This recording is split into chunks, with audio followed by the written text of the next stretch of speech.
আসসালামু আলাইকুম, সবাই কেমন আছেন? আশা করি সবাই ভালো আছেন। আলহামদুলিল্লাহ আমিও ভালো আছি। রোজার মাস, তাই টাইম শিডিউল চেঞ্জ হয়ে গেছে। এখন রান্না করতেছি, সরি এখন না, মানে ওই দিন রাতে আমি রান্না করছিলাম সেহরির জন্য। রান্না অনেকগুলোই ভিডিও করে রাখা হয়েছে, কিন্তু ভিডিওগুলোতে ভয়েস দেওয়া হচ্ছে না। আজকে একটু সময় পেলাম, আর আসলে সময় পাইলাম না, সময় বের করে তারপরে এখন আমি ভয়েস ওভার করতেছি। তো মুরগির মাংস দিয়ে আলুর ঝোল রান্না করতেছি সেহরির জন্য। আর আরেকটা কথা ছোট্ট করে বলে নেই, সেটা হচ্ছে যে আমি আজকে সকালে একটা স্ট্যাটাস দিছি যে পুরুষ কিসে আটকায়, পুরুষ মামলায় আটকায়। এইটা আবার কেউ পার্সোনালি নিয়ে আবার মনের ভিতরে আমার জন্য আবার বিদেশ পুষিয়েন না, মানে কোনো খারাপ নেগেটিভ কোনো চিন্তা ভাবনা পুষিয়েন না। কারণ আমি কাউকে উদ্দেশ্য করে বলে নাই। এটা হয়েছে যে সোশ্যাল মিডিয়াতে এখন একটাই পোস্ট চলতেছে, মানে একটাই চলতেছে লায়লা এবং মামুনের কাহিনী নিয়ে। তো সবাই বলতেছে পুরুষ কিসে আটকায়, সব এই স্ট্যাটাস দিতেছে পুরুষ মামলায় আটকায়।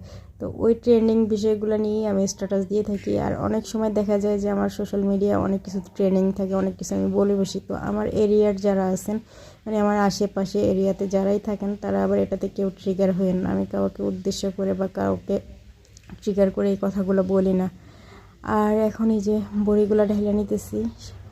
আপা থাকতে বলছিল যে খেজুর দিয়ে ইফতারি করতে, খেজুরের বদলে বড়ি দিয়ে ইফতারি করতে। তো এখন আপা নাই, সবাই আপাকেই স্মরণ করতেছে। এখন বড়ি খুব সস্তা, সবাই ইফতারিতে বড়িই রাখতেছে। আর এগুলো হয়েছে যে আলু আর ইফতারের বাজার, মানে বেসন, তারপরে আরও যা যা লাগে দোকান থেকে, এগুলো আমার ছেলে নিয়ে আসছে। কারণ ওর হয়েছে যে বাসার ইফতারিটাই বেশি ভালো লাগে, বাইরে থেকে ইফতারি আনলে ওর খেয়ে নাকি তৃপ্তি হয় না, আর খাওয়ার পরে নাকি প্রচুর গ্যাস হয়ে যায়। তো ওর কথা মতে আমি বুট ছোলা আমি আগেও ভিজিয়ে রাখছিলাম, প্রথম রোজা থেকে ছোলা ভিজিয়ে রাখছিলাম। তো আজকে আলুর চপ বেগুনি এগুলো বানাবো। তো ছোলা ভিজিয়ে ধুয়ে তারপর সিদ্ধ বসাইছি। এখন ছোলা একটা উঠে নিয়ে তারপর চেক করে দেখলাম যে এটা সিদ্ধ হয়ে গেছে। হ্যাঁ, সিদ্ধ হয়ে গেছে। আর এই চুলায় আলু সিদ্ধ দিয়ে রাখছি, তো এটা আর একটু সিদ্ধ হবে, ততক্ষণে আমি ছোলাগুলোরে ধুয়ে নিতেছি। এটা বলতেছিলাম যে আমার কথাতে মানে অনেকেই দোষ ধরার জন্য মানে হুমড়ি পেতে বসে থাকে যে আমি কোনো একটা ভুল কিছু বললে সেটা নিয়ে একটা অ্যাকশনে যাবে। মানুষের সাথে আমার সাথে কোনো জেলাসি নেই, কোনো দুশ্মনী নেই, তবুও মানুষ আমার পিছনে সবসময় লেগে থাকে। তো আমি এই কথাটা আমি এখন না বললেও পারতাম, কিন্তু আমি আজকে দরজা খুলছি। দরজা খোলার পরে কিছু রিয়াকশান দেখার পরে আমি হয়তো ভাবলাম হয়তো আমাকে ফলো করে বা আমার স্ট্যাটাস বা আমার ভিডিওগুলো হয়তো দেখে বা শোনে, সে কারণে হয়তো এরকম। তো যাই হোক, ভিডিও যদি দেখেই থাকেন বা যাই করে থাকেন, আমি পার্সোনালি কাউকে ট্রিগার করে কোনো কথা বলি নাই।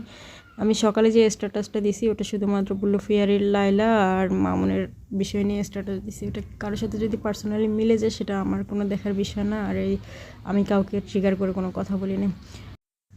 তো এখন আমি এটা ফ্রাই করে নিতেছি। পেঁয়াজও কিন্তু আমি খুবই অল্প তেলে, মানে বড়ার মতো করে পেঁয়াজটা করছি। আর এখন এগুলো আলুর চপ করে নিতেছি, কারণ তেল প্রচুর পরিমাণে যাবে এই রমজান মাসে, প্রায় 8 লিটার তেল যাবে।